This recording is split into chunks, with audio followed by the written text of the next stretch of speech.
Bonsoir à tous. Nous recevons ce soir 3 invités, tous militants engagés de la lutte contre l'impérialisme occidental et qui ont côtoyé il y a plus de 30 ans le président Thomas Sankara, ancien président du Faso. À côté de ces imminents invités, nous avons convié également un historien politologue qui va donner son avis sur notre sujet du jour qui porte sur la lutte anti-impérialiste que mènent les 3 chefs d'État de la Confédération AES. Une lutte qui n'est pas sans conséquences car dans un passé encore récent, le capitaine Thomas Sankara, chantre de la lutte anti-impérialiste et président du Faso, a été sauvagement assassiné avec le soutien de certaines puissances occidentales en raison de sa détermination à libérer son pays du joug colonial. La suite est connue de tous. Le Burkina Faso, qui faisait la fierté de toute l'Afrique sous le régime du capitaine Thomas Sankara, est plongé quelques années plus tard dans l'oligarchie où tous les fondements de la lutte contre l'impérialisme sont laissés aux oubliettes. Que doit-on retenir de la période de la révolution incarnée par Thomas Sankara? Pourquoi le capitaine Thomas Sankara a été froidement assassiné? Que reste de l'héritage du président Thomas Sankara? Comment les leaders de la Confédération AES, tous militaires, doivent œuvrer pour perpétuer le combat de Thomas Sankara? Ce sont à toutes ces interrogations que nous allons répondre au cours de ce débat d'une heure de temps. Nos invités sont M. Traoré Alouma, militant révolution d'août 1983. Monsieur Sankara Valentin, petit frère de Thomas Sankara. Monsieur Balaya Lian Oué Imhotep, militant panafricain. Et professeur Issoufou Yahya, historien et politologue. Messieurs, bonsoir et merci d'être sur le plateau du grand débat. Un débat que nous allons aborder avec cette première question. Qui est Thomas Sankara? Mais avant, monsieur Alouma, vous allez nous dire c'est quoi l'objet de votre séjour ici à Niamey? L'objet de notre séjour, nous avons été invités par le mouvement 62, M62, d'accord, pour apporter comment consolider et valoriser et les valider dans leur engagement, d'accord, pour plus de détermination et leur dire, faire part de nos expériences. D'accord. Et comment les rudesses de l'anti-impérialisme, de l'anticolonialisme, les valeurs partagées, comment les militants doivent s'armer d'ardeur et de vigueur, parce que la lutte engagée n'est pas un ballet, n'est pas une soirée de fête. Il faut comprendre les paramètres. Comment, depuis la colonisation au néocolonialisme et à l'heure actuelle, comment l'Afrique a été embrigadée, divisée pour régner. Donc voilà les termes sur lesquels nous sommes venus, apporter notre soutien et être avec les camarades ici pour approfondir et soutenir les autorités actuelles, surtout le général Tiani, qui est un éclaireur, l'homme qui nous inspire. Et les camarades ont dû dire à ce propos, c'est la boîte noire de l'impérialisme. Si vous voulez comprendre les manèges de l'impérialisme, écoutez le général. Il vous donne les pièces détaillées de ce qu'est les méfaits de l'impérialisme et l'Afrique endormie. Nous devons nous réveiller pour suivre la voie de la dignité et la souveraineté. D'accord. Voilà. D'accord. En introduction, je demandais qui est Thomas Sankara, parce que je précise que vous êtes quand même un de ses compagnons. Vous avez vraiment participé à cette révolution d'août 1983. Il est difficile et facile d'expliquer. Thomas Sankara, c'est l'anticonformisme. C'est l'homme qui incarne les valeurs du peuple. Il vous explique en peu de mots quels sont les intérêts du peuple et les ennemis du peuple, ceux qui travaillent contre le peuple.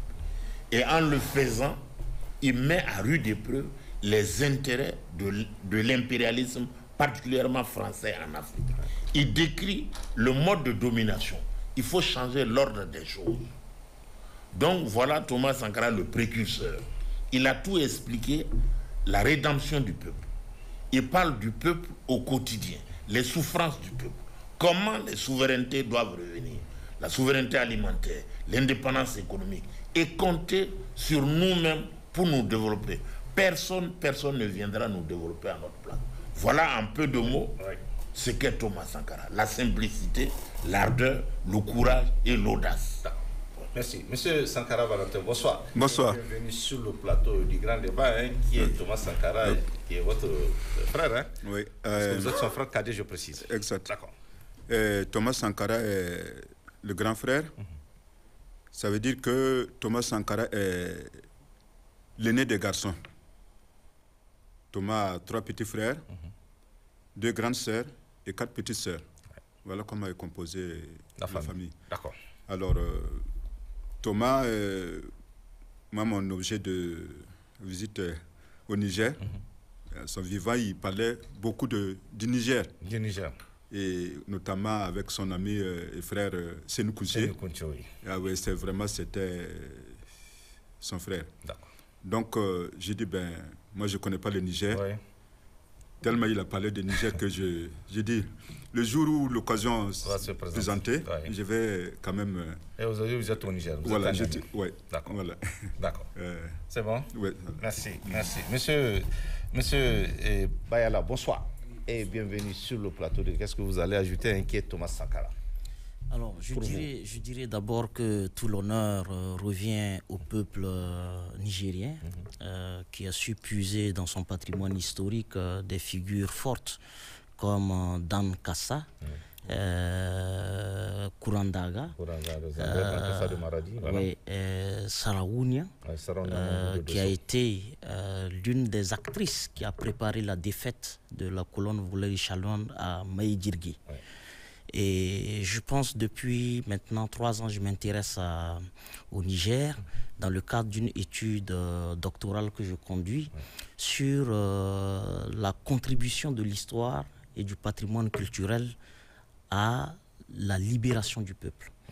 Et dans ce cadre, j'ai découvert un peuple qui, dans son histoire, est un symbole de courage et de dignité. Je pense que si nous apprenons à connaître notre histoire, il est clair qu'on va réduire le nombre drastique des traîtres et des valets locaux. On va créer à la place des héros.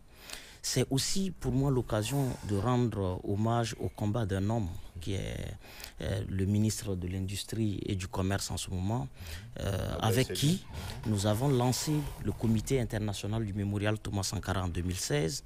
Et depuis lors, ce comité international a connu la première et la toute première contribution financière venant des entrailles du peuple nigérien. C'est un signe pour dire que Sankara, c'est cet immortel. Sankara, c'est ce héros avant-gardiste qui a professé un certain nombre de mots d'ordre que nous avons pensé que le temps a effacé ou le temps a déclassé. Mais plus nous évoluons, nous nous rendons compte combien il est actuel. Les urgences évoquées il y a 35 ans, il y a 42 ans par le père de la Révolution. Et nous sommes dit qu'en venant à la convocation du M62 autour de la mobilisation populaire des masses organisées, une révolution qui se fait, qui n'est pas adossée sur une structure politique organisée, une organisation des masses, il porte en lui les risques de connaître de grandes turbulences et même la fatalité comme ce qui est arrivé en 1987 au Burkina Faso. Et donc le M62 nous a rassemblés et nous avons vraiment participé à cette conclave où la jeunesse nigérienne nous a montré un visage d'hommes et de femmes debout dans leur diversité et surtout en solidarité avec l'action héroïque et sacrificielle que conduit le camarade président général d'armée, son Excellence Abdraman Tchani. Nous avouons que notre admiration à l'endroit du camarade président général d'armée, son Excellence Abdraman Tchani, est pour nous un acte de gloire et de victoire, un acte de triomphe sur les promesses de l'impérialisme qui avait cru qu'il avait fini d'éliminer les héros africains. Au soir de son bilan, a jailli un Abdraman Tchani, a jailli un Assimi Goïta, a jailli un Ibrahim Traoré, comme pour dire que l'Afrique n'est pas abandonnée par Dieu.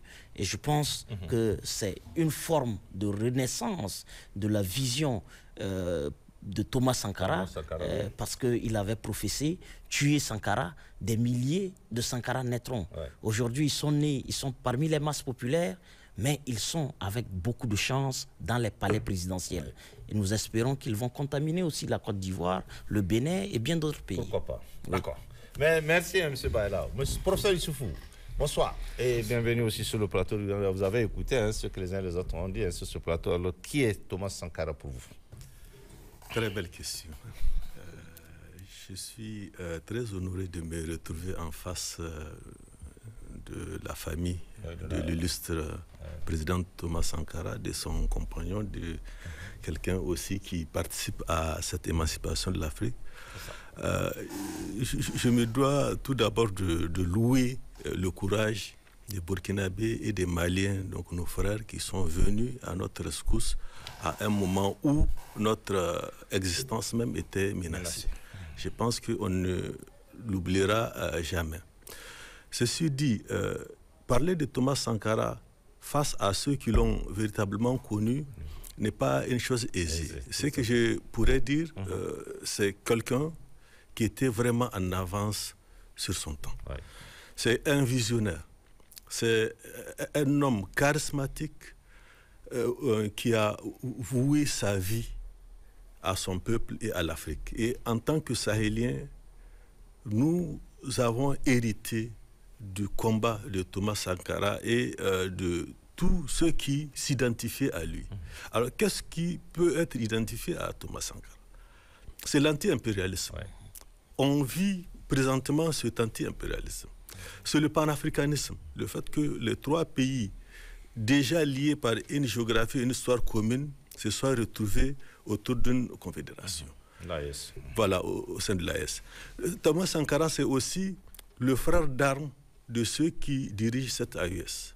C'est un militaire, quelqu'un qui est profondément pénétré par l'idéologie. Ouais. Et si j'essaie, et c'est par là que je vais terminer, de comparer, parce qu'on identifie Thomas Sankara par rapport à un certain nombre de curseurs qui sont occidentaux, à savoir l'humanisme, à savoir le siècle des Lumières, à savoir la Renaissance. Eh bien, Thomas Sankara incarne toutes ces idéologies et il était tellement en avance qu'aujourd'hui encore, on n'a pas pénétré la pensée profonde de ces fils d'Afrique et du Sahel.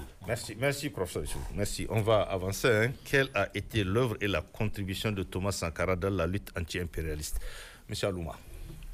L'œuvre est immense. Qu'il avait côtoyé, oui. Je dois le dire. Voilà. L'œuvre, c'est partout il parlait de peuple et de masse populaire. D'accord. Pourquoi nous sommes en retard? L'Afrique n'est pas pauvre, elle est riche de ses hommes. Comptez sur le génie humain. Le peuple n'a qu'à libérer son génie créateur pour aller à la citadelle.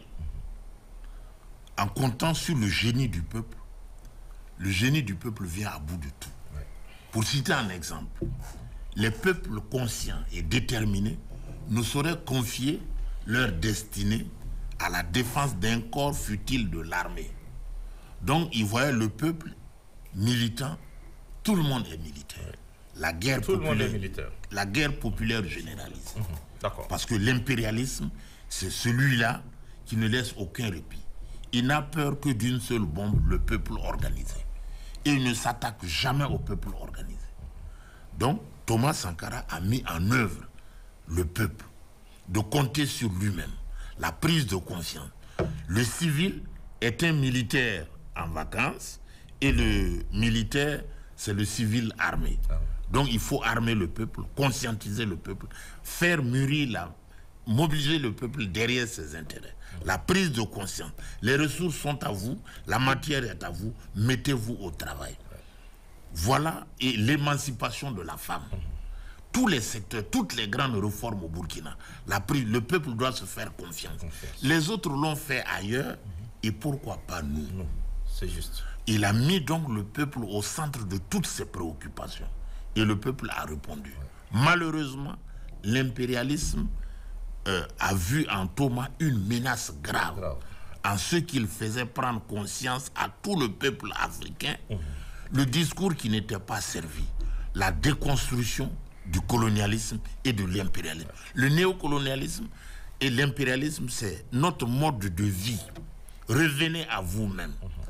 Et quand il vous parle, vous ressortez, vous êtes chargé d'énergie pour refaire la table, déconstruire, compter sur soi-même pour aller à l'assaut des citadelles dites impériales.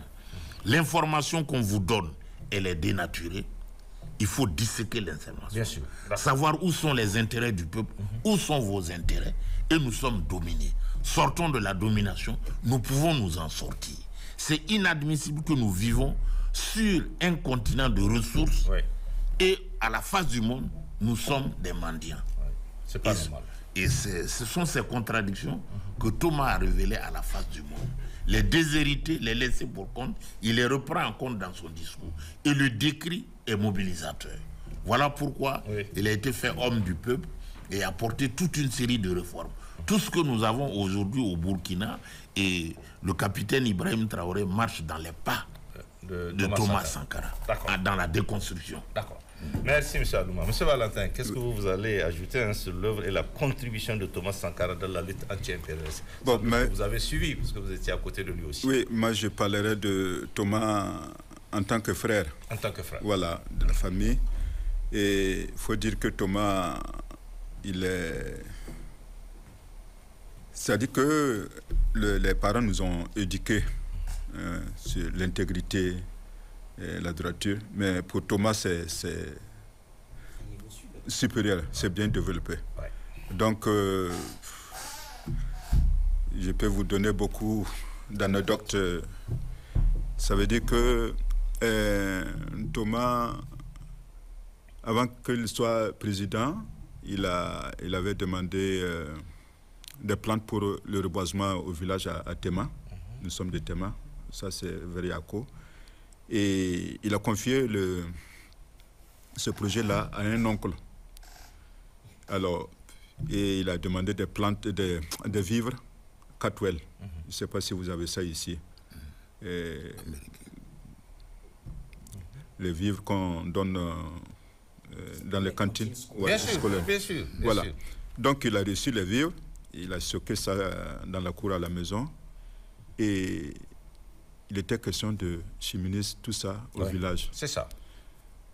L'oncle est venu un soir prendre un sac de riz pour aller se débrouiller, quoi. Pas voler, mais se débrouiller. D'accord.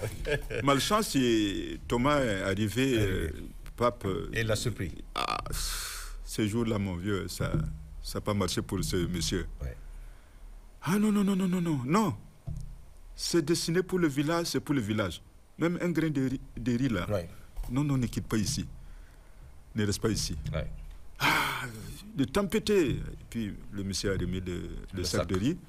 Et il a tiré là, enlevé de l'argent pour se donner. Ouais. Bon, on va chercher le riz ailleurs, mais pas ici. Tout à fait, d'accord. Et avant quand on l'a nommé Premier ministre, il y avait la fête Raoul Feloro. La fête des lépreux. Lépreux, c'est ça. Voilà. Donc, il y avait les hôtesses qui passaient. Les autorités devraient mettre des enveloppes dans les paniers. Et une salle de cagnotte. Le monsieur, il a su, son aide de camp dit Grand ministre, il faut. C'est à votre voix, il faut mettre quelque chose. Et ça se trouvait que. On n'est pas loin de l'hôpital. La grande famille est pas loin de l'hôpital. Ouais. On va voir la maman, puisque la maman vendait des petits bricoleries. Oui, des petites choses. Voilà, des petits commerces au marché. On va voir la maman et tu prends quelques billets là, voilà. 1000 francs, 2000 francs, jusqu'à 5000 ou quelque chose comme ça. Et il l'a mis dans le panier. Ouais. Le soir, on est assis, on regarde la télé. On voit le monsieur qui met l'enveloppe, on dit, nous, on connaît l'origine de...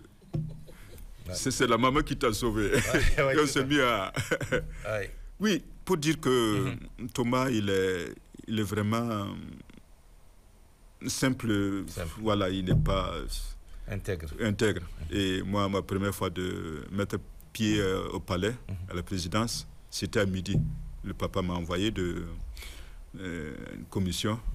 J'étais pressé, j'ai dit, bon, ça serait pour moi l'occasion de manger, de dîner, tout à fait. Présidentiel. À mon grand étonnement, Mariam vient, elle ouvre les plats. Qu'est-ce que je trouve? Le benga, le haricot simple qu'on va 100 francs, 200 francs, machin. J'ai dit, si c'est ça qu'on trouve ici, pour dire que vraiment il est humble. C'est un homme du peuple. Ouais, du peuple. Voilà. Ok. Merci, Valentin. Merci. Oui, Bayala, qu'est-ce que vous allez ajouter, hein? Quelle a été l'œuvre et la contribution de Thomas Sankara dans la lutte anti-impérialiste? Je pense que Thomas Sankara est venu faire la rupture entre deux types de citoyens africains.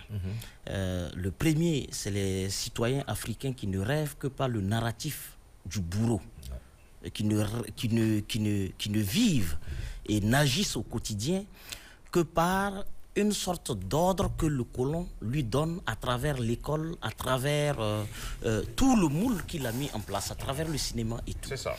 Et vous avez dans ce moule des exceptions, des échappés, des gens à qui on ne s'attend pas et qui sortent du lot. Donc je dirais que Thomas Sankara vient créer la rupture entre une élite africaine mordue à défendre le colonialisme et l'impérialisme et une élite qui décide de penser autrement. Donc il crée une rupture en termes de conception de l'Afrique et de l'Africain lui-même. C'est ça. Et il y a une deuxième rupture parce que c'est la rupture d'un officier militaire. Et connaissant comment nous avons connu l'armée moderne, moi je dirais plus exactement l'armée occidentalisée, parce que les sociétés occidentales sont venues et elles ont fait face à des armées qui existaient. Ça veut dire que la notion de défense, la notion d'armée sont des réalités dans la sociologie politique africaine. Donc ce n'est pas des inventions du blanc. Le blanc est venu nous donner des formes de défense à ses propres règles, à ses propres critères. Il fait la rupture entre cette élite militaire qui était entre les mains de Paris et utilisée pour programmer des coups d'État ou être à la tête, chapeauter des rébellions contre les intérêts stratégiques des masses. Alors lui, bien que Bob Denard ayant été le champion des coups d'État en Afrique jusqu'à Madagascar et finalement arrêté, est l'un des acteurs clés entre les mains du colonialisme français. Le renommé, hein, le mercenaire Babouzar français, voilà, qui se vantait de faire des coups d'État en Afrique, à l'actif de qui? À l'actif de l'Élysée, à l'actif de Paris. Et ça fait partie des modes de dévolution, de la prise du pouvoir par le colonialisme, par l'impérialisme. S'il ne le prend pas par une rébellion, par une guerre civile, par des soi-disant sécessionnistes indépendantistes, des mouvements indépendantistes, alors il le suscite à travers des coups d'État. Et les coups d'État font partie des modes naturels. Il a évolué pour nous envoyer des élections, mais les élections participent toujours de son schéma, continu et maîtrisé à lui. Sauf que dans ce schéma, Thomas Sankara n'est pas un Eyadema. Thomas Sankara, ce n'est pas le Babouzar ou le légionnaire français. Thomas Sankara, c'est un officier formé dans plusieurs écoles militaires, Madagascar, Cameroun, Maroc, et une petite parenthèse à Pau, en France, mais qui fait partie de la race de ces élites africaines courageuses qui créent une rupture, qui ne veulent plus être des tireurs au service de Paris, qui ne veulent plus porter des treillis pour servir les intérêts de Paris, mais qui, comme le général d'armée Abdraman Tchani, veulent, à travers les symboles de la tenue, à travers les armes du peuple, défendre le peuple. Donc, Thomas Sankara, c'est ce symbole mental de déclic. C'est un grand acteur qui a joué sur les registres de la colonisation mentale.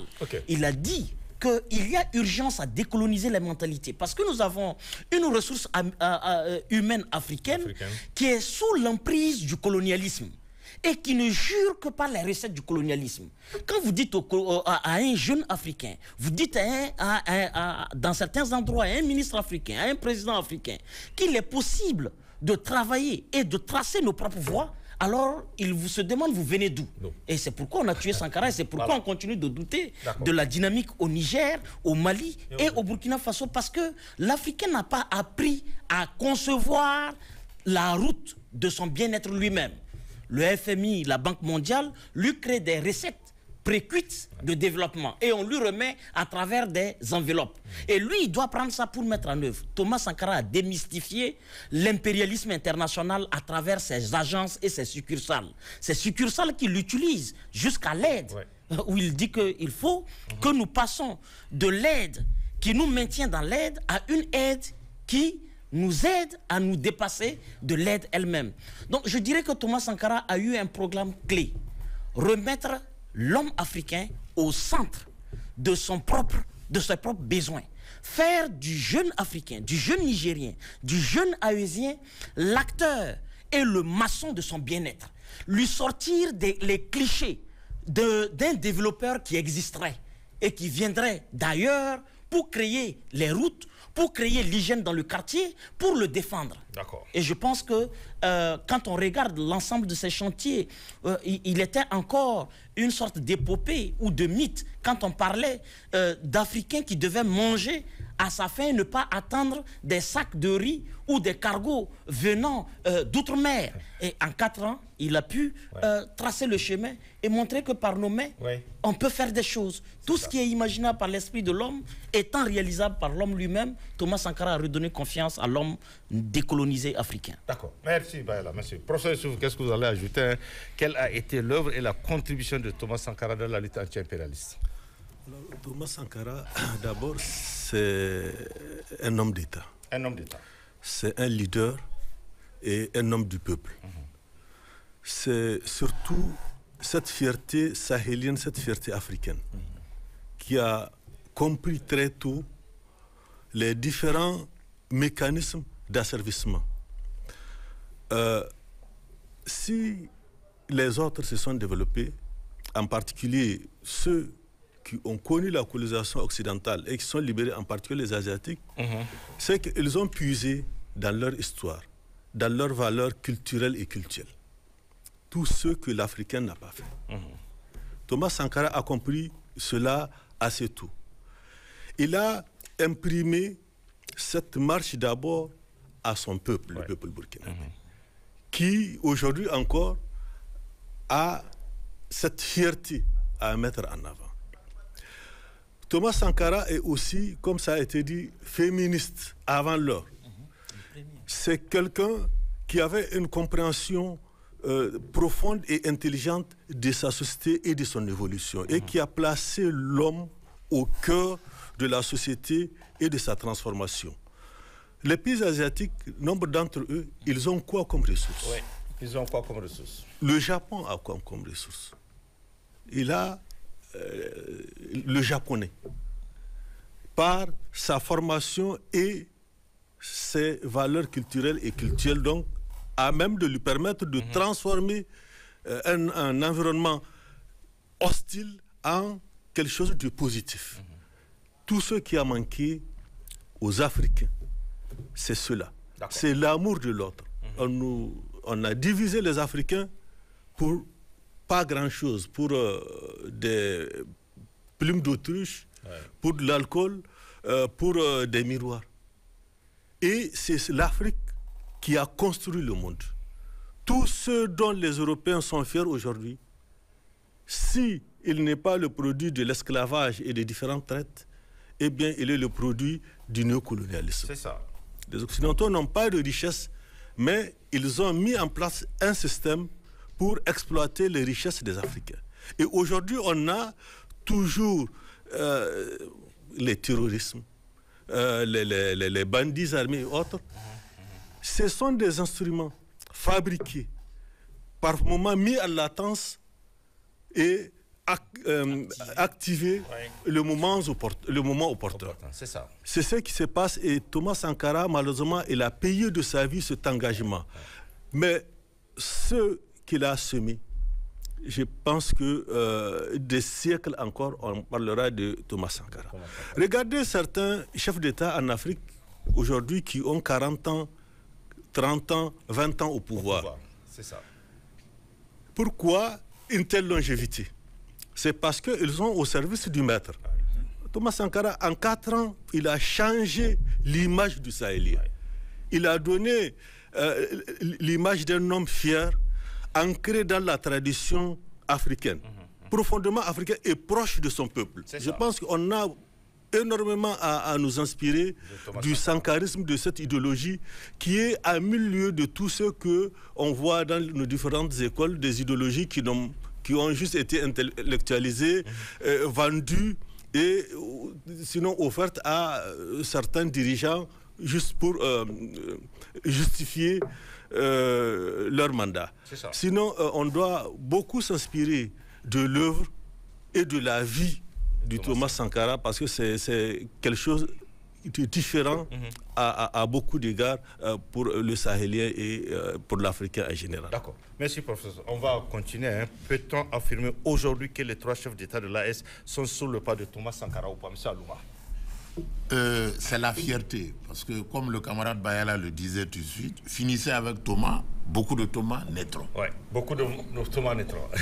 D'accord. Et l'orchestre, la souveraineté, la quête de souveraineté, l'indépendance nationale, prônée depuis le temps de Thomas où il était seul sur l'échiquier, dénoncer, mettre en blanc les forces impérialistes à l'assaut, parce qu'il était seul qu'on est venu à bout de lui. Tout à fait. Cette fois-ci, ils sont 3, se réclamant de la souveraineté et parlant du peuple.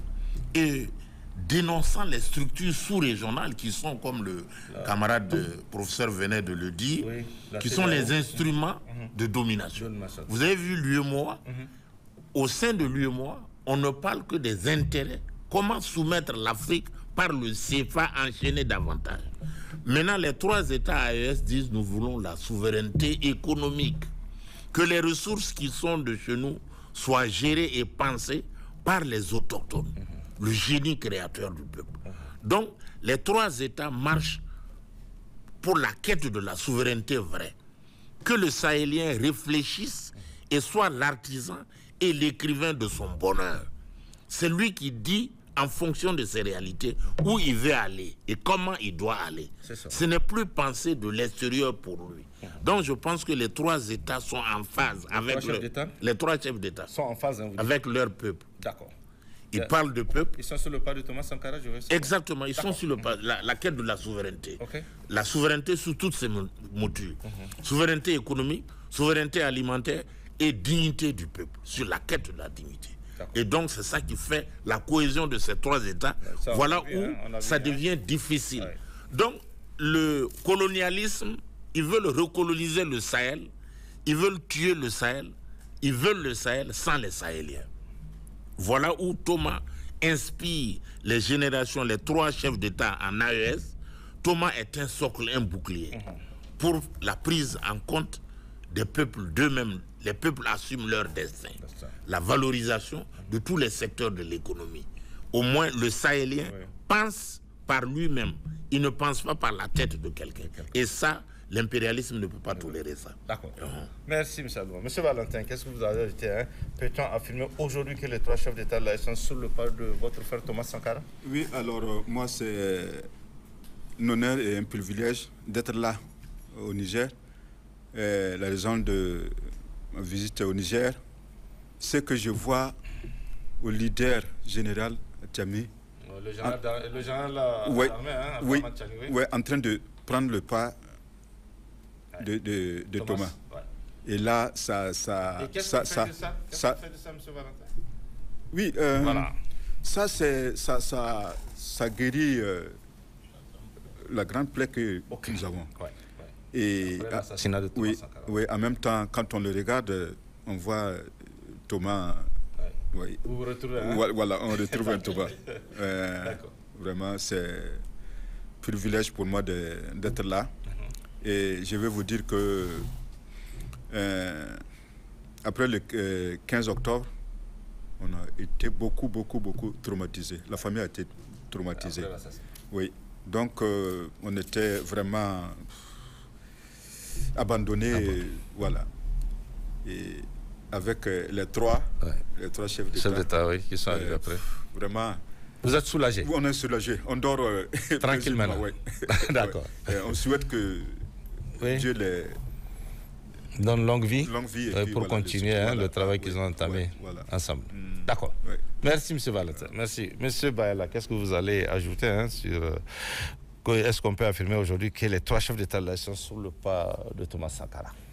Oui, aujourd'hui, quand vous observez, vous faites un parallélisme de l'histoire, une forme de philologie, vous vous rendez compte que c'est une réplique. Thomas Sankara anticolonialiste, Tchani anticolonialiste, Thomas Sankara dénonçant de façon offensive le colonialisme et ses manifestations. La dernière sortie officielle du camarade président général d'armée, son Excellence Abdraman Tiani, de plus de 3 heures, est d'abord une performance exceptionnelle. Démontrant que l'entretien, le soin que l'homme se donne sur le plan sanitaire, ce que je dirais les indicateurs cliniques, là où les vendeurs des illusions démocratiques, je dirais les acteurs de la fiction démocratique, sont incapables de rivaliser avec les performances dont il a fait montre, tout en étant quoi? En étant militaire. Aujourd'hui, il y a un tabou. Les civils domptés et domestiqués par Paris ont été nourris à l'idée qu'ils sont exclusivement les gardiens et les templiers de la bonne gouvernance et du leadership porteur en Afrique. Sauf que quand on fait le bilan, on se rend compte que à chaque étape de la vie, y compris de ceux qui nous recommandent l'exclusivité des civils, il y a eu des militaires.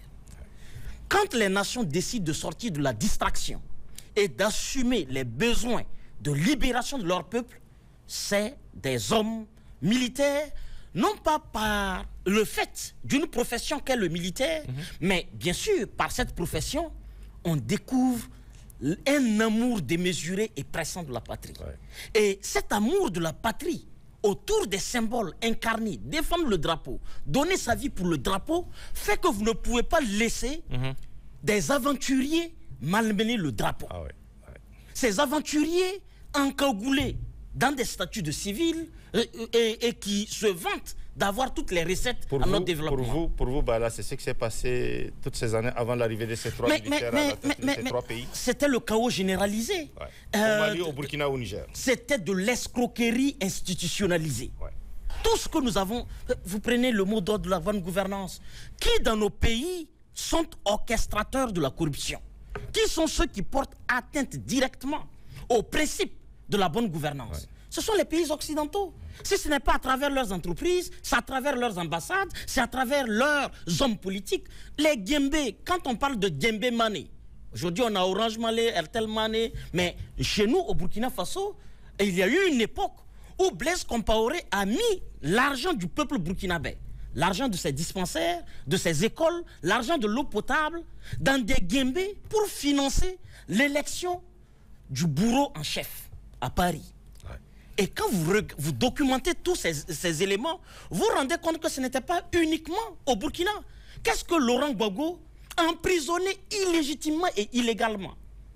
C'est comme une sorte de sanction qu'on fait aux dirigeants qui ne se soumettent pas au dictat de Paris. Quand tu ne te soumets pas au dictat de Paris, alors on ordonne à la caisse de punition qu'est la CPI de t'emprisonner et de te corriger pour que les autres qui ont envie de libérer l'Afrique, comme Tiani, comme le président Assimi Goïta, comme Ibrahim Traoré, puissent voir ce qui les guette et ce qui les menace. Mais Laurent Gbagbo a dit que on lui a demandé 2000 milliards. Il a donné des milliards à M. Sarkozy. Et à l'époque, Robert Bourgi nous révèle 10 ans perdus à la CPI que l'élection a été gagnée par Laurent Gbagbo. Mais c'est les armes de Paris qui ont élu le président Dramane Ouattara, qui est aujourd'hui positionné en ennemi numéro 1 du peuple nigérien, contre lequel il a accepté sur le territoire ivoirien la mobilisation en moins de 24 heures, selon les propos de Jean-Marie Bockel, conseiller spécial des affaires africaines auprès de Macron. 2000 soldats mercenaires français ont été mobilisés et stationnés à Abidjan.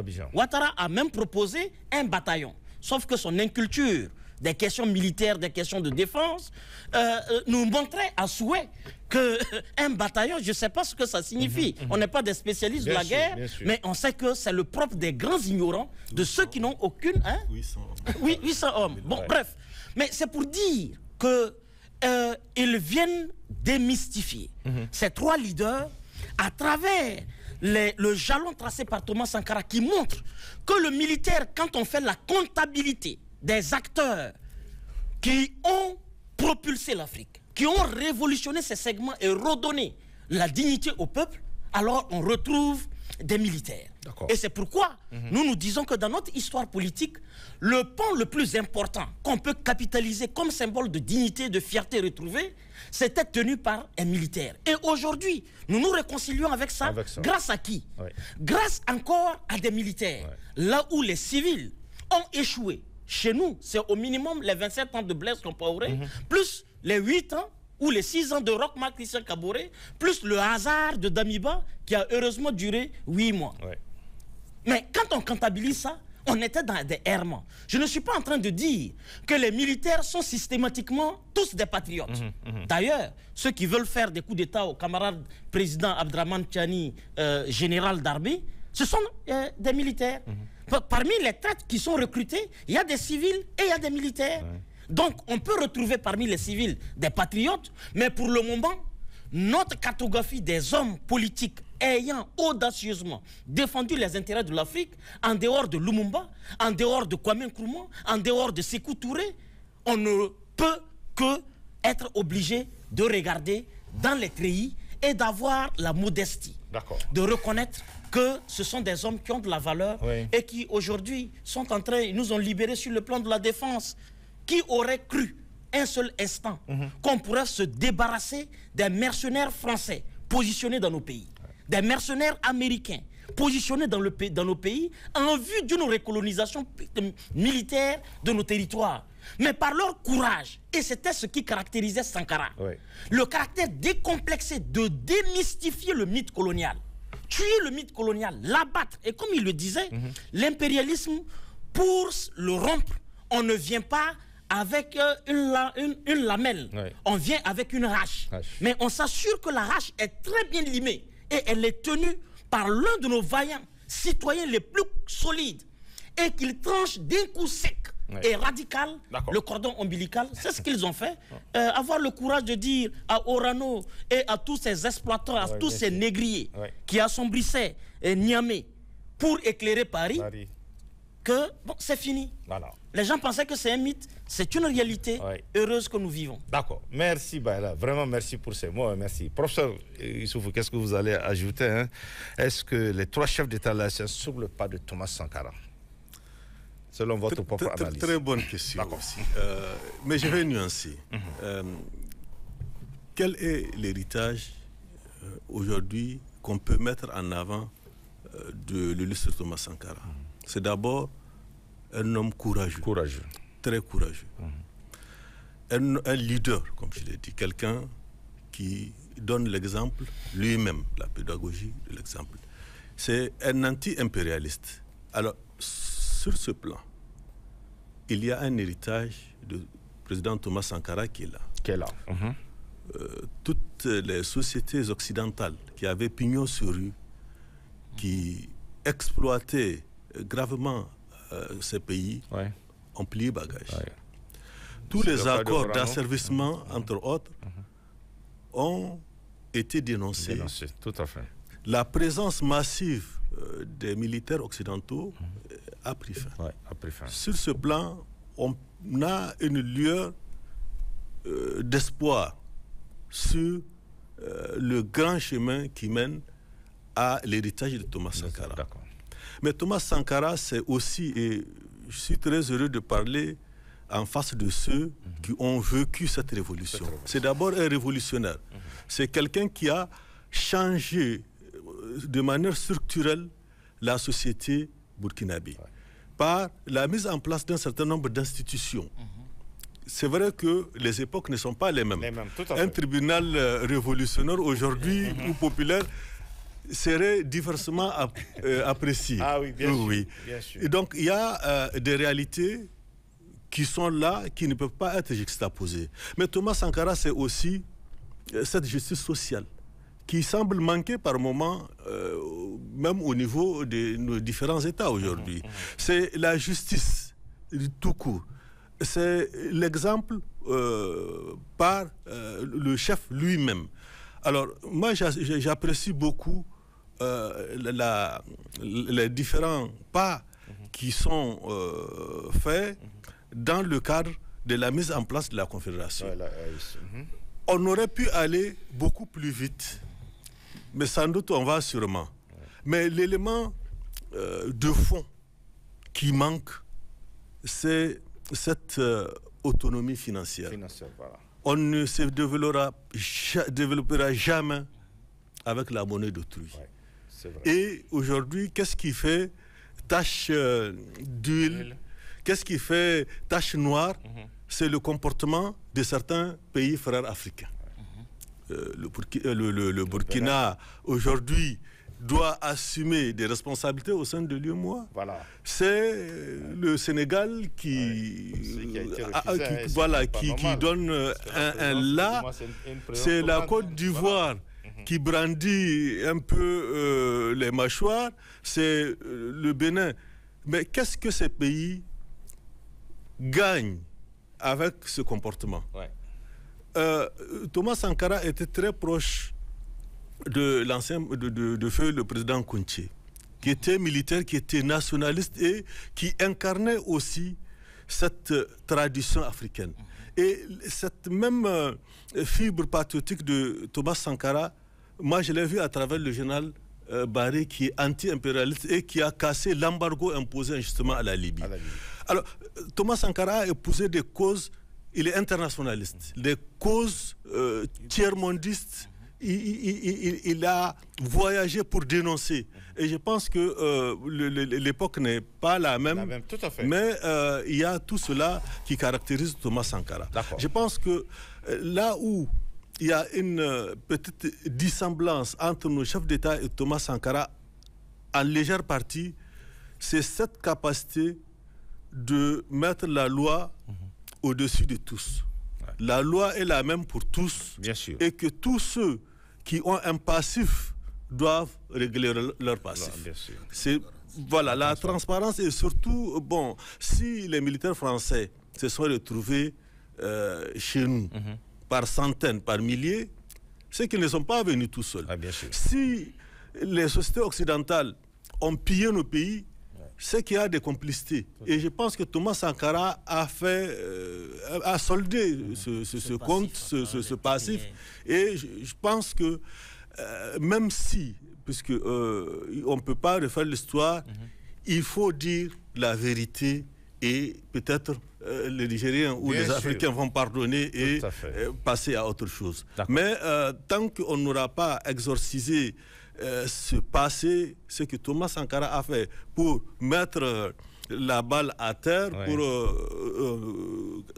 venir à la surface et amorcer un nouveau développement, je pense qu'il y a toujours un travail à faire. Voilà. Thomas Sankara, c'est aussi la formation. C'est aussi une idéologie. Je pense aussi qu'il faut former les masses, il faut former les gens sur les grands enjeux du XXIe siècle.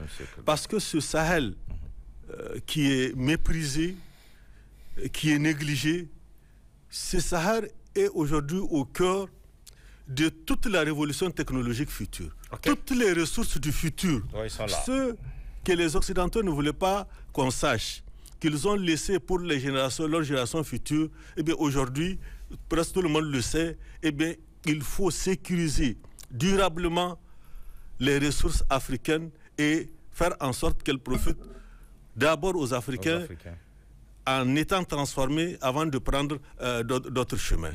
Donc il y a ce qui a été fait qui est positif, mais il y a aussi ce qui doit être amélioré dans les semaines, dans les années à venir. Et surtout, je pense que Thomas Sankara aussi a fait quelque chose d'admirable.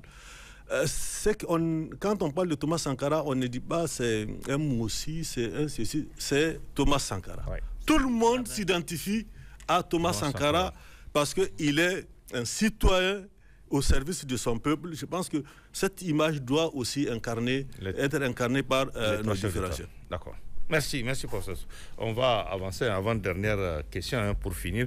Comment ces chefs d'État de l'AES peuvent réussir aujourd'hui ensemble ce combat contre l'impérialisme occidental? Monsieur Alouma. Le mot d'ordre, c'est l'unité. L'unité, d'accord. Et se faire confiance. D'accord. Et les trois chefs d'État l'ont démontré. De commun accord, ils ont quitté la CEDEAO. Qui l'eût cru? Et on a dit, bon, ces 3 États-là sont unis, bon, c'est feu de paille, ça ne va pas durer. Ouais.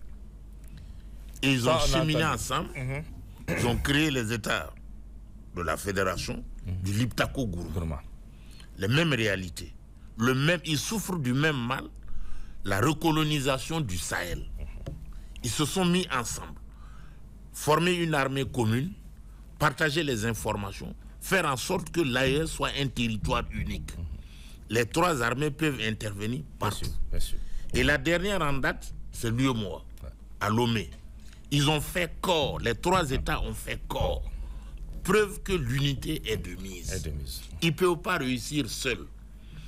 Le Burkina a fait l'amère expérience avec Thomas qu'il était seul.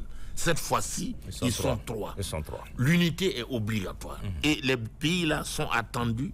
Le cordon, en plus de l'hymne, le drapeau de l'AES, l'hymne de l'AES, on attend la monnaie de l'AES. Tous les États, parce que ce qui a été fait, donc ils sont condamnés à l'unité. Le même mal, les mêmes organisations pour faire face. Et le peuple commun. Une carte d'identité, un espace géographique qui démontre, parce que le général l'a dit, ils ne luttent pas pour eux-mêmes. C'est pour toute l'Afrique. Le monde noir, la libération du continent africain. Comptez sur nous-mêmes. Nous devons être maîtres de nos richesses. Donc l'unité est obligatoire. Et en cela, l'impérialisme use de tous les moyens de déstabilisation pour les désunir. Donc le facteur cimentant de l'AES, c'est l'unité, la mobilisation, parler le même langage. Ils le font bien, même en diplomatie. Tout à fait. Ils sont de commun accord. On n'a jamais vu ça en Afrique. L'unité n'est pas un comportement africain. Mais l'AES démontre avec l'expérience et les soubresauts qu'ils sont ensemble. Ils défendent la même cause. Et moi, je pense que ce facteur unificateur-là, comme l'avait déjà proclamé Thomas Sankara, c'est l'Afrique unie. Il dit qu'il ne sera pas le seul à refuser de payer la dette. S'il refuse lui seul de payer la dette, la prochaine conférence, il ne sera pas là. Bien sûr. Voilà. Et donc, l'unité fait la force de l'Afrique. Et je pense que les États de l'AES sont en train de le démontrer à merveille qu'ils sont capables de beaucoup de choses. L'unité dans la défense intransigeante des territoires de l'AES, dans la défense de leur monnaie et de leur réalité, et la défense des ressources et des peuples de l'AES. Parler le même langage. Avant peut-être de donner la parole à Sankara Valentin, vous avez parlé de la monnaie de l'AES. Peut-on espérer cette monnaie de l'AES peut-être d'ici la fin de l'année ou à quand? Naturellement, puisqu'ils ont fait Kazakh à l'UEMOA. C'est urgent. Je précise, ils ont annoncé qu'il y a le sommet quand même de l'AES qui va se tenir en décembre. Donc est-ce qu'on peut espérer aujourd'hui, peut-être à l'occasion de ce sommet, avoir cette monnaie que tout le monde attend, parce que tous les peuples de l'AES attendent cette monnaie. Mais c'est une obligation, parce qu'on ne peut pas faire le bonheur comme le professeur venait de le dire. On ne peut pas faire le bonheur dans la pensée, dans la cour de quelqu'un, en utilisant une monnaie qui vous enchaîne. La souveraineté, la quête de la souveraineté de l'AES est mise sous boisseau par le CFA. Le CFA est une grande contradiction. En proclamant la souveraineté, il faut une souveraineté monétaire. Tout à fait. La souveraineté monétaire est une obligation.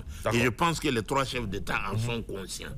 Tout est mis en œuvre. Tout le monde, les peuples de l'AES attendent la monnaie. Et si vous avez vu la virulence avec laquelle l'impérialisme, particulièrement français, attaque depuis le sommet de l'UEMOA, c'est pour désorganiser la création de cette monnaie-là. Créer une trésorerie financière, une tension de trésorerie, et éviter qu'un élément de l'AES vienne faire prendre conscience au peuple de l'UEMOA les enjeux. Comment faire rendre à la France les réserves monétaires qui sont là-bas. Notre or qui est détenu par la France. La prise de conscience sera plus grande, donc il faut empêcher un État de l'AES d'occuper la présidence. Donc c'est pour sauvegarder leurs intérêts et arrêter la naissance de cette monnaie. Et je pense que les peuples de l'AES et les dirigeants de l'AES en sont conscients. Le curseur est la balle est dans leur camp et la souveraineté est incompatible avec le CFA. Très bien. On verra bien d'ici le sommet de décembre de l'AES. Merci Alouma, merci. Monsieur Valentin, qu'est-ce que vous allez ajouter sur comment les chefs d'État de l'AES peuvent réussir ensemble le combat contre l'impérialisme occidental? Moi, je dirais que j'ai toujours l'habitude de dire qu'on est avec, mais on ne devient pas. D'accord. C'est des hommes qui sont nés avec leur propre caractère, leur propre... Donc, il ne peut pas changer. Il ne peut pas changer. Voilà. Ils sont condamnés à vivre ensemble. À vivre ensemble. OK. Alors, Thomas, quand on était jeune, et il a dessiné le drapeau noir, blanc, rouge, la Haute-Volta, et le petit blanc.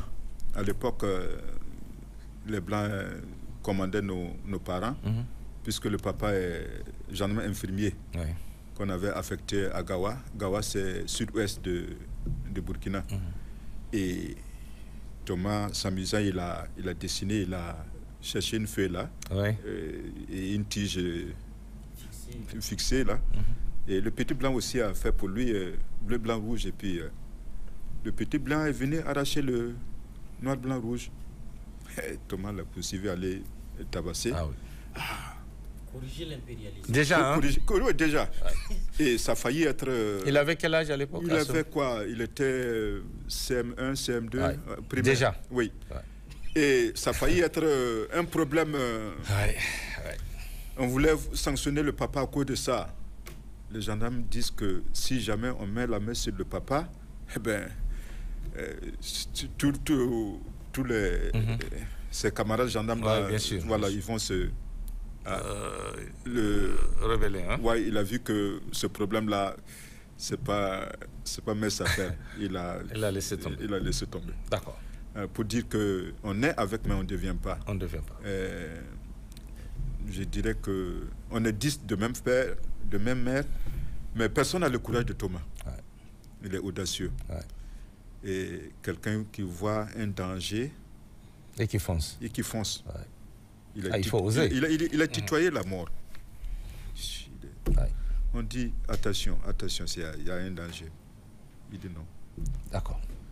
Vous voyez, si vous lisez dans les journaux, Jeune Afrique et autres là, qu'est-ce qu'il a dit? Il dit que le jour où vous apprenez que c'est un tel qui veut atteindre la main, oui. Il n'y a rien à faire. Il n'y a rien à faire. Oui. Ne faites rien. Oui. Sans quoi ses camarades ont pris des dispositions. Oui. Camarade président, on va arrêter le processus, on va corriger le... Il a dit non. Et c'est ça son destin. Hein? Voilà, c'est ça. D'accord. Merci Valentin. Merci. Oui, ben là, qu'est-ce que vous allez ajouter sur comment ces chefs d'État peuvent réussir aujourd'hui ensemble ce combat contre l'impérialisme occidental? Je pense d'abord, il faut d'abord reconnaître les victoires d'étapes qui ont été engrangées. Ouais. Et on est parvenu à mettre en place une unité de défense, une force unifiée tout à fait. de nos armées. Ce que la succursale du colonialisme devenue ainsi, après l'œuvre bienfaisante des pères fondateurs, la CEDEAO n'a jamais pu. Bien qu'elle ait célébré 50 ans, on se pose bien la question, c'est 50 ans au service de Paris ou 50 ans au service des masses africaines, avec le passif que nous ayons quitté cet outil-là. Je pense aussi qu'à travers la diplomatie unifiée, ils sont parvenus à engranger des victoires stratégiques très importantes, à avoir un même langage sur les enjeux stratégiques mondiaux, mais aussi sur la question de la protection de notre peuple contre l'infiltration impérialiste à travers les médias. Vous savez qu'aujourd'hui, la guerre informationnelle, la guerre de communication est l'ennemi numéro 1. Celui qui contrôle l'information, celui qui a l'information, gagne les guerres qu'il déclare et celles même qu'il n'a pas déclarées. Parce que l'information est l'arme la plus redoutable. Vous avez beau avoir une armée hyper disposante d'armes de dernière génération, s'ils n'ont pas l'information, dans leurs termes, ils appellent ça le renseignement. C'est comme si vous avez des magmas de fer entre vos mains. Et l'ennemi, disposant d'informations, peut venir à votre bout.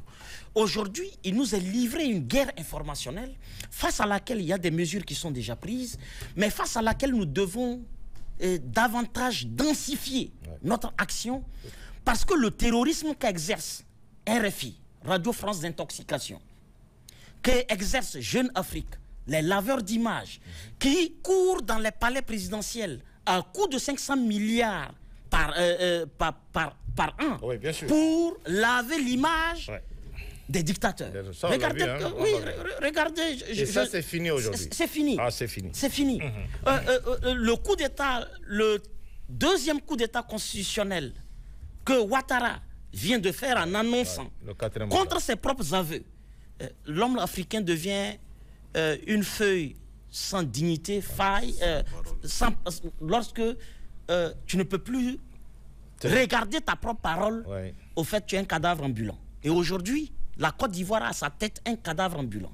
Ayons le courage des mots. C'est pas parce que c'est un chef d'État, mais j'avoue que le peuple ivoirien souffre le martyre d'être dirigé par un homme qui n'est pas capable de respecter sa propre parole. Mais le vernis de la colonisation médiatique dit quoi? Je voyais un titrage. On dit que le 4e mandat de Ouattara, entre illusion démocratique et impératif ou pragmatisme démocratique. Ah oui. C'est-à-dire quand ils le font comme ça, ils sont en train de nous dire la faute, le coup d'État que Ouattara a fait. Et ça, c'est les médias occidentaux. Voilà. Et quand ils le font comme ça, ils sont en train de nous dire qu'au fait, le coup d'État de Ouattara n'est pas bien grave. C'est plutôt un acte de pragmatisme. Vous voyez, c'est subtil. Et c'est pourquoi la guerre de communication, nous devons la livrer avec des institutions, avec des machines. Ce que vous êtes en train de faire, ce travail magnifique, ces sorties sporadiques du commandant en chef de la révolution nigérienne, le camarade général d'armée, son excellence Abdraman Tchani, est très excellent. Chez nous, au Burkina Faso, quand on apprend l'information, c'est comme un mot d'ordre naturel. Chacun est devant son écran parce que la boîte noire, le logiciel sacré de l'impérialisme va sortir. Et quand il sort... Pour regarder l'entretien du chef de l'État. Hein, oui, pour regarder l'entretien du chef de l'État chez nous, on dira que c'est... Je dirais pas, c'est pas du maraboutage, mais nous sommes sous l'envoûtement. Parce que nous sommes convaincus par les qualités intrinsèques de l'homme, sa maîtrise des grandes questions et sa capacité à détailler au millimètre près les mouvements de l'ennemi, jusqu'au nom, jusqu'aux derniers actes, en donnant les heures des rencontres, là où elles ont lieu. Mais non, c'est du hors-pair. Même la boîte noire de l'avion ne peut pas être capable d'une telle capacité de captation. Donc, pour nous, c'est une force extraordinaire. Et je pense... Le dernier élément, après la maîtrise de la guerre communicationnelle, j'ai vu qu'il y a une web TV AES qui va naître. En plus de ça, d'autres initiatives vont prendre forme. On va briser la chaîne des coûts excessifs des tarifs de communication. Nous, on quitte Ouagadougou, on est désormais dans un même espace. On ne doit pas avoir besoin de changer de puce. Quand on est dans l'espace Schengen, on ne change pas de puce. Qu'on quitte l'Allemagne, on va jusqu'en Suisse ou on va en France, on ne change pas de puce. Il faut imposer à ces mêmes firmes qui créent des avantages et des opportunités pour leur peuple chez eux là-bas et qui sont des entrepreneurs, des chercheurs d'argent chez nous, il faut qu'ils créent les mêmes dispositions. Et c'est à nos chefs d'État de leur imposer ça. Il faut aller à la conquête d'un satellite de communication qui nous permet d'avoir les mouvements en temps réel de nos ennemis. Il est clair, certains pays reviennent comme les États-Unis pour dire « Ah non, bon, les terroristes utilisent des drones ». Mais il faut d'abord se poser la question, qui les a initiés à la technologie des drones? Tout à fait. Et les mêmes viennent nous dire, on va aussi se mettre à vos côtés. Les mêmes qui servent le diable la nuit veulent servir les anges le jour. Non, nous ne pouvons pas être dans la duperie et dans la duplicité.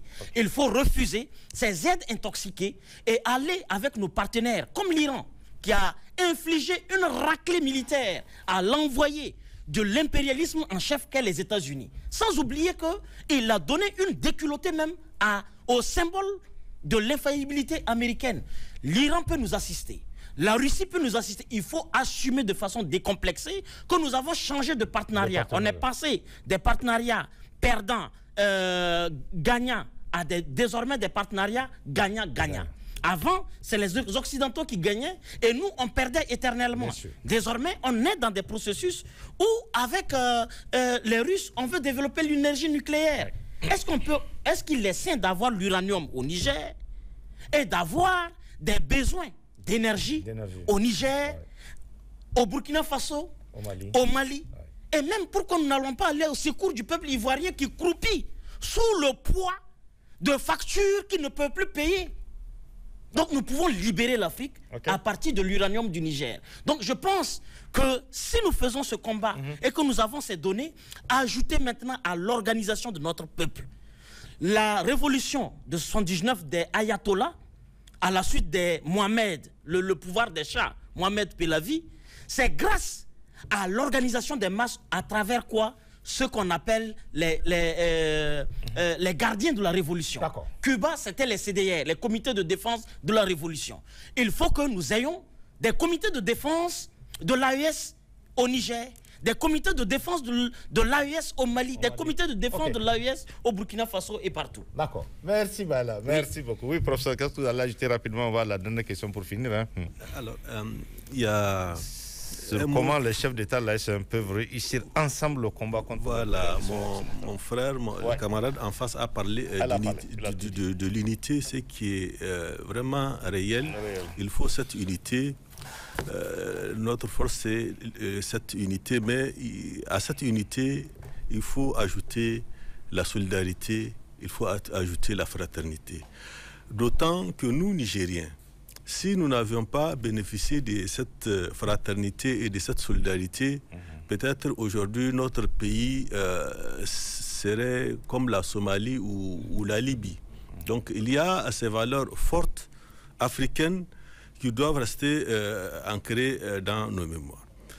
Nous, Nigériens, en plus, devons être beaucoup plus tolérants vis-à-vis de certains pays aujourd'hui qui montrent une hostilité à l'égard de l'AES, parce que nous n'avons pas été exemplaires lorsqu'il y a eu les changements du régime au Mali, puis au Burkina, mais nous avons bénéficié d'une solidarité nationale, sous-régionale, internationale, peut-être qu'aucun de ces pays n'a eu à bénéficier.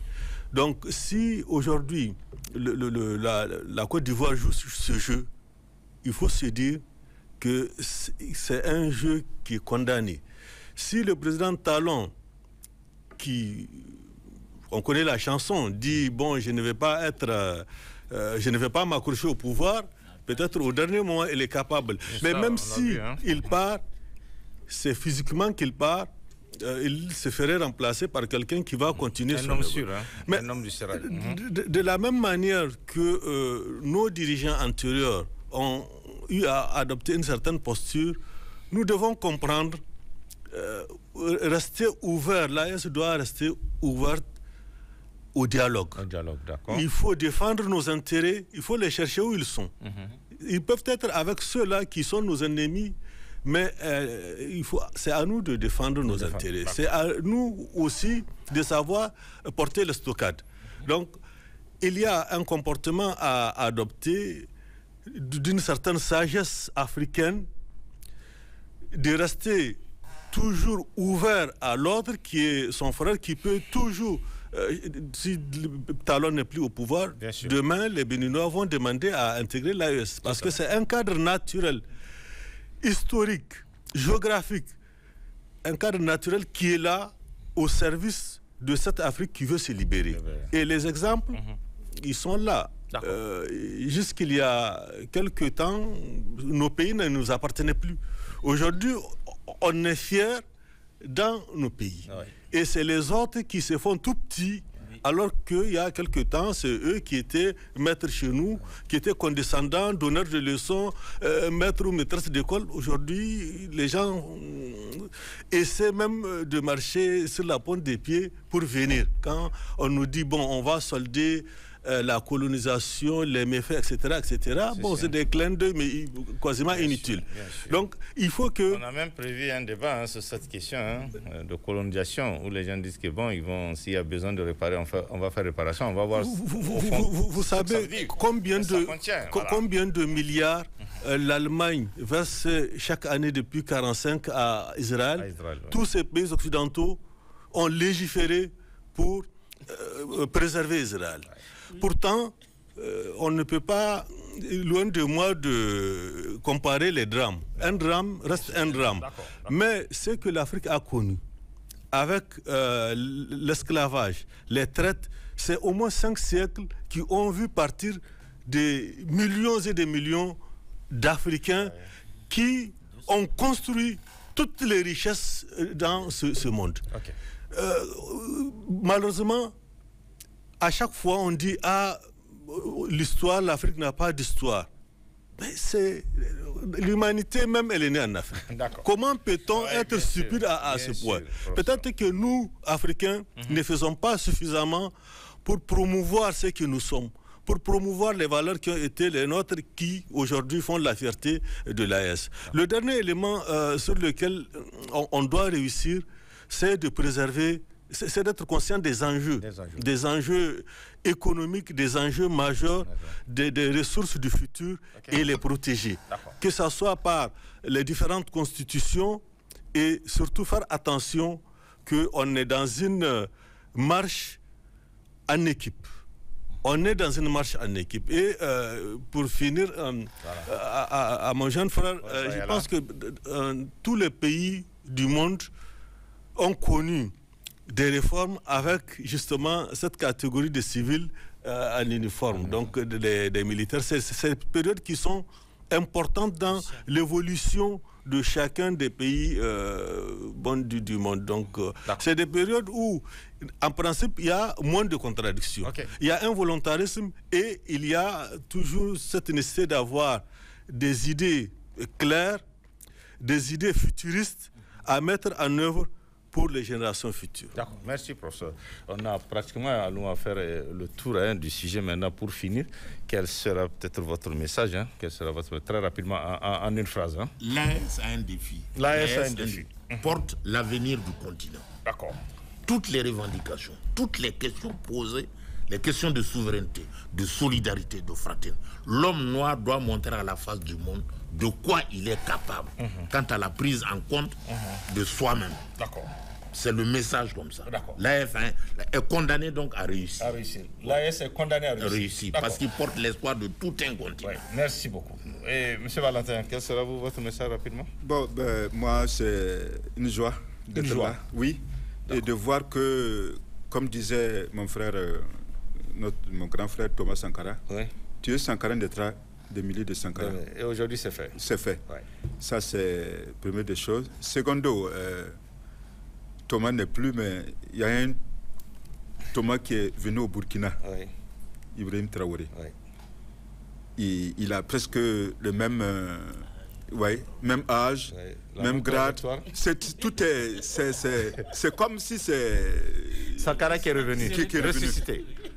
Et vraiment, la famille est soulagée. Elle est soulagée. Oui, vraiment. On est guéri de... D'accord. Oui, vraiment. Ok. Merci Valentin. Merci. Oui, voilà. Quel sera votre message rapidement, vous? Oui, 2 citations de Sankara. La première, il dit qu'un militaire sans formation politique et idéologique est un criminel en puissance. Je renchérirai pour dire un Aïusien, civil ou militaire, sans formation idéologique et politique, est une menace pour le triomphe de l'AES. Donc il faut blinder politiquement et idéologiquement les masses militaires, les masses populaires civiles, afin qu'elles soient le bouclier de la protection de l'AES. Pour terminer, il disait, et ce slogan, l'esclave qui n'est pas capable d'assumer sa révolte ne mérite pas que l'on s'apitoie sur son sort. Cet esclave répondra seul de son malheur s'il se fait des illusions sur la condescendance suspecte d'un maître qui prétend la franchir. Seule la lutte libère. L'AES ou la mort, nous vaincrons. Merci, merci Bala. Oui, professeur Youssouf, on finit avec vous. Quel sera votre message? Mon message est simple. C'est que les différents chefs d'État de l'AES et les peuples doivent s'inspirer du courage de Thomas Sankara, de son intelligence à comprendre la société dans laquelle il est, à combattre l'injustice, à promouvoir la tolérance, à être au cœur de tous les combats. Je crois qu'il s'est donné pour son pays, il s'est donné pour le Sahel, il s'est donné pour tous les démunis. Plus que jamais, Sankara est encore vivant. Ouais, il est vivace. Ses idées sont encore là pour éclairer pendant des centaines d'années les générations futures. Donc, Sankara est africain. Il a incarné cette fierté africaine.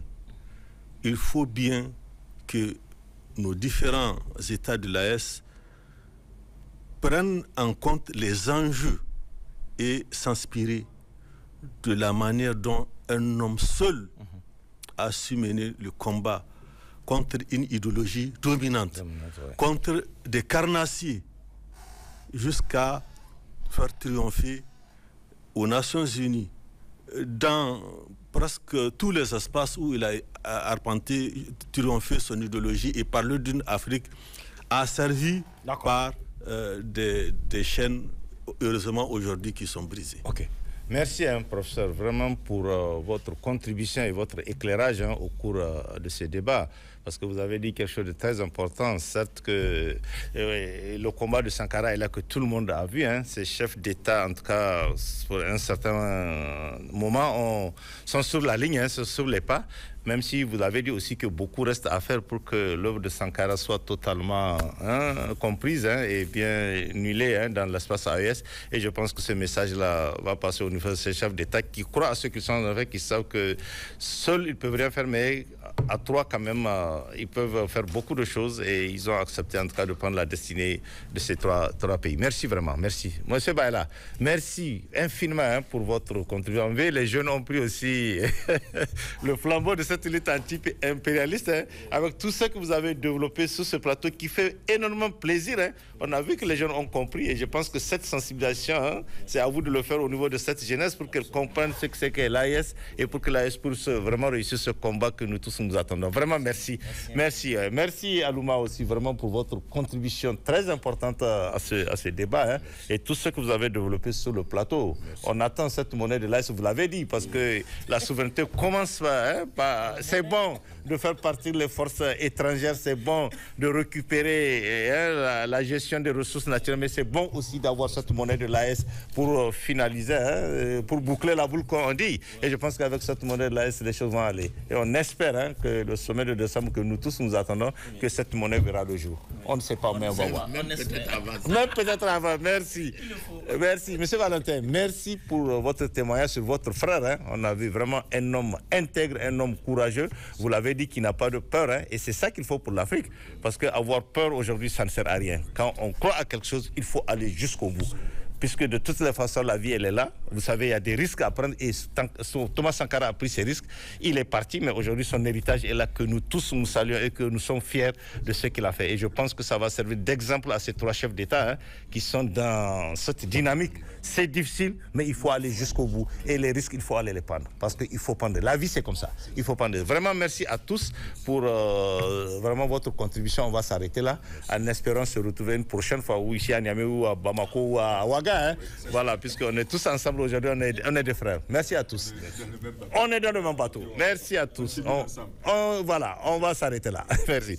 Mesdames, Messieurs, c'est la fin de cette émission. Merci de l'avoir suivi et excellente soirée à tous. Au revoir.